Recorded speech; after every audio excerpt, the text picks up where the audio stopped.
केले की खेती से हम सभी परिचित हैं, केले से भी हम परिचित हैं। इस वीडियो में हम केले की खेती की संपूर्ण जानकारी देंगे कि कौन से कार्य किए जाएं जिससे कोई रोग बीमारी न लगे तथा अच्छा उत्पादन लिया जा सके, तथा अच्छा उत्पादन देने वाली कौन कौन सी प्रजातियां हैं तथा कितनी खाद का प्रयोग किया जाए जिससे हमको अच्छा मुनाफा हो सके, तथा कितना खर्च लगता है, कितना लाभ प्राप्त होता है। इस वीडियो में पूरी जानकारी प्रदान की जाएगी, इसलिए वीडियो को अंत तक देखें तथा मेरे चैनल को सब्सक्राइब करें। केले की खेती के लिए भूमि की बात की जाए तो ये सभी प्रकार की भूमियों में पैदा किया जा सकता है। अधिक जल धारण करने वाली उपजाऊ दोमट मिट्टी इसके लिए सबसे सर्वोत्तम होती है, बशर्ते उस भूमि में पर्याप्त उर्वरता, नमी एवं अच्छा जल निकास हो। केले की खेती के लिए 4.5 से 8 तक pH मान वाली मिट्टी सबसे अच्छी होती है। अपने देश में केले की 500 से भी अधिक किस्में उगाई जाती हैं। केले की खेती के लिए आदर्श तापमान 20 से 30 डिग्री होना चाहिए। बहुत ज़्यादा गर्मी और बहुत ज़्यादा ठंडी दोनों ही केले के लिए नुकसान करती हैं। केले की सब्जी वाली प्रजातियों में हजारा केला, राम केला तथा पका खाने वाली में हरी छाल, मालभोग, बसराई, बौनी, चीनी आदि प्रजातियां हैं। सबसे पहले आती है मिट्टी तैयार करने की बात। मिट्टी को तैयार करने से पहले अच्छी तरीके से उसको खूब जुताई कर लेना चाहिए। जुताई करने के बाद पाटा लगा करके समतल कर लेना चाहिए। समतल कर लेने के बाद लगभग 25 सेंटीमीटर गहरा और 25 सेंटीमीटर लंबा और 25 सेंटीमीटर चौड़े गड्ढे खोद लेना चाहिए और उस मिट्टी को निकाल करके रख लेना चाहिए। उसी मिट्टी में हर गड्ढे में लगभग 8 किलोग्राम गोबर की सड़ी हुई खाद तथा आधा किलोग्राम यूरिया तथा आधा किलोग्राम सुपर फास्फेट तथा आधा किलोग्राम म्यूरो ऑफ पोटाश उसी मिट्टी में मिला करके फिर गड्ढे को भर देना चाहिए। गड्ढे को 1/3 ही भरना चाहिए, ऊपर तक नहीं भरना चाहिए, और फिर पानी चला देना चाहिए। पानी चला देने के बाद मिट्टी बैठ जाएगी। मिट्टी में फिर बची हुई मिट्टी उसको डाल भी सकते हैं या पौधारोपण के समय उसको उसमें फिर भर दें।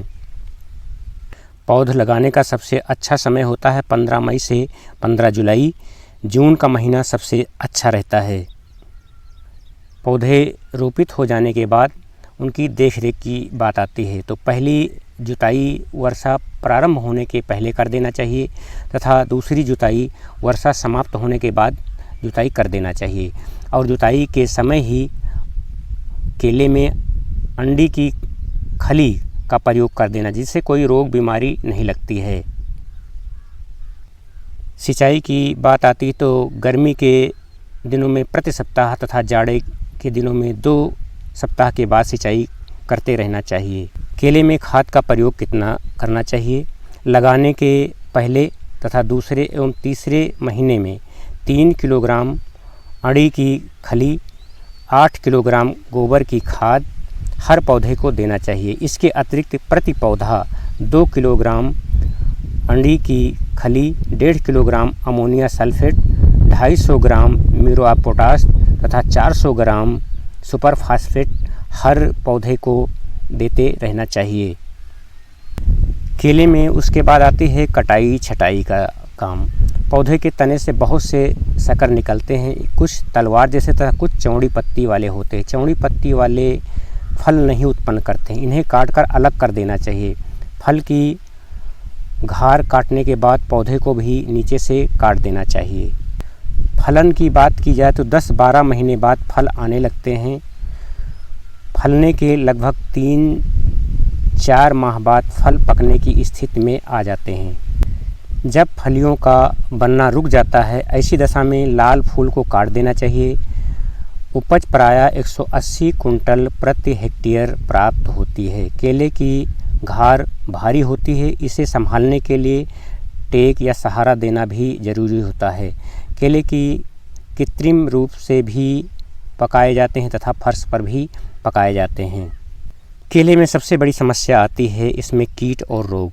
कीट रोगों को अगर हम अच्छी तरीके से नियंत्रण कर लेते हैं तो हमको अच्छा लाभ प्राप्त हो जाता है। तो इसमें कौन कौन से रोग और कीट लगते हैं उसकी भी जानकारी हमें होना चाहिए। तो केले में लगने वाले कीट हैं पत्ती बीटिल, यह कीट कोमल पत्तों तथा ताज़े फलों को छिलके सहित खा जाता है। इसका प्रकोप अप्रैल से मई में सबसे ज़्यादा दिखाई देता है तथा सितंबर से अक्टूबर तक रहता है। इसका उपचार इंडोसल्फान 2 मिली अथवा कार्बारिल 2 ग्राम 1 लीटर पानी में घोल कर छिड़काव करने से फ़ायदा मिलता है तथा इसी छिड़काव को 15 दिन के बाद फिर कर देना चाहिए। इसके बाद दूसरा कीट लगता है बनाना बीटिल।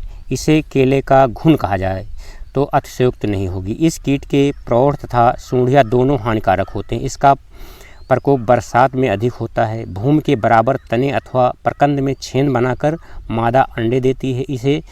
इससे सूंडियाँ निकलकर तने में छेद करके खाती रहती हैं। इससे पौधे में सड़न पैदा हो जाती है और पौधे कमज़ोर हो जाता है और कमज़ोर होने के बाद वो गिर जाता है। इसके उपचार के लिए क्या करना चाहिए? जो कंद हम लगाते हैं उसको अच्छा होना चाहिए। दूसरा काम में ये करना चाहिए कि कंदों को लगाने से पहले साफ़ करके 1 मिली फास्फेमिडान अथवा 1.5 मिली मोनोकोटोफास प्रति लीटर पानी बने घोल में 12 घंटे डुबोकर उपचारित कर लेना चाहिए। जो कंद लगाते हैं उनको उपचारित करने के बाद ही लगाएं। इसके बाद अगला उपचार ये हो सकता है कि फास्फेमिडान प्रति 3 लीटर अथवा डाइमेथिएट 10 मिली अथवा ऑक्सीडिमेटान मिथाइल 1.25 मिली का प्रति लीटर पानी में घोलकर छिड़काव करना चाहिए। ज़रूरत पड़ने पर 15 से 20 दिन के बाद दूसरा छिड़काव भी कर देना चाहिए। बाद आता है पनामा विल्ट। यह कवक फंगस के कारण होता है। इसके प्रकोप से पौधे की पत्तियां पीली पड़ जाती हैं और डंठल के नीचे से झुक जाती हैं और फिर पूरा पौधा सूख जाता है। इसकी रोकथाम के लिए बावेस्टिन 1.5 मिली प्रति लीटर पानी में घोलकर उसके तने की पास की ज़मीन को तर कर देना चाहिए तथा 20 दिन के बाद पुनः इसे दोहरा देना चाहिए, जिससे इस बीमारी से मुक्ति मिल जाती है। और एक लगता है तना गलन। यह रोग भी फफूंदी अथवा कवक के कारण होता है। इसके प्रकोप से निकलने वाली नई पत्तियां काली पड़ जाती हैं, सड़ने लगती हैं। इससे पौधे की वृद्धि रुक जाती है तथा पौधा कमज़ोर होकर पीला पड़ जाता है और सूख जाता है। इसकी रोकथाम के लिए डाइथेनियम 45 2 ग्राम अथवा बावेस्टिन 1 ग्राम प्रति लीटर पानी में घोलकर 2 से 3 छिड़काव 15 दिन के अंतराल पर करना चाहिए। इससे लाभ मिल जाता है। इसी प्रकार से एक पत्ती धब्बा लीफ स्टॉप। पत्तियों पर पीले तथा भूरे रंग के धब्बे बनते हैं। पौधे की बढ़वार रुक जाती है। इसके उपचार के लिए डाइथेनियम 45 अथवा कॉपर ऑक्सीक्लोराइड का प्रयोग 15 दिन के अंतराल पर करने से काफ़ी लाभ मिल जाता है। और इसी के साथ मिलता जुलता एक रोग लगता है माहू बंची टॉप। इस रोग के कारण पत्तियां छोटी होकर गुच्छे का रूप धारण कर लेती हैं। पौधे की वृद्धि रुक जाती है तथा फलन भी नहीं होता है। प्रभावित पौधे को उखाड़कर जला देना चाहिए। अगली फसल के लिए रोगाण हेतु रोग प्रभावित बाग से पुतियाँ नहीं लेना चाहिए। इसी प्रकार से इससे बचाव किया जाता है। केले की खेती में लगने वाले रोग और बीमारियों की समय से रहते पहचान कर लेने से, उनका निवारण कर लेने से काफ़ी लाभ होता है। और इस वीडियो में यही सब जानकारी दी गई, जिसका लाभ उठा करके आप लाभ उठाएं तथा अन्य किसानों तक भी पहुंचाएं, जिससे वो भी इसका लाभ उठा सकें। वीडियो को देखने के लिए बहुत बहुत धन्यवाद। शेयर करें, कमेंट करें, लाइक करें। ऐसे वीडियो देखने के लिए मेरे चैनल को सब्सक्राइब करें, जिससे वीडियो आप तक सबसे पहले पहुंचे। धन्यवाद।